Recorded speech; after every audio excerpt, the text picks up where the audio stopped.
Traffic enforcer nga tigpatuman unta sa no helmet, no driving policy, nasakpan na hinon nga nagsakay sa motorsiklo nga wa gani mag-helmet.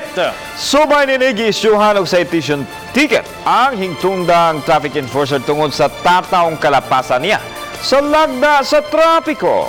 Mibahad ang mga opisyal sa dakbayan, ipatuman nila ang balaod sa way pagpili ug way pagpinig sa mga malapason sa balaod. Si Chona Carion sa report.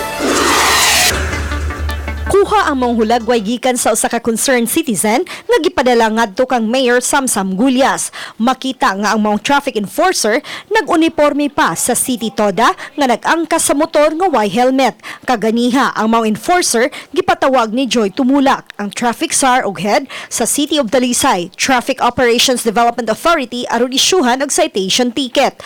Mato ni Tumulak nga dili sila mopili kung makalapas sa lagda sa trapiko. Muna ginaingon nga atog yung hinahinayan o disiplina ang atong kadalanan og mismo ang mga drivers.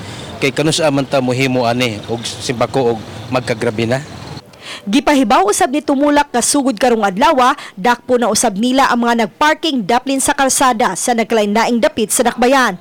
Daghan silang nadawat nga reklamo sa pagpasagad og parking nga may hinungdan sa pagdasok sa trapiko. Gikan sa may boundary sa Talisay og Minglanilla hangtod na ginapaingon dito sa Bulacau. So ongoing ang ako mga personnel nga nagsige og issue og ticket sa mga illegally parked nga mga sakyanan nga nadaplin sa daan. Uban ni Marlon Melgaso, Chona Carion, Balitang Bisdak. Sa pagkikinabi ni Mayor Samsam Gulyas, mimando na siya sa ilang HR nga ipabalhin ang mga traffic enforcer o laing department human sa maong insidente.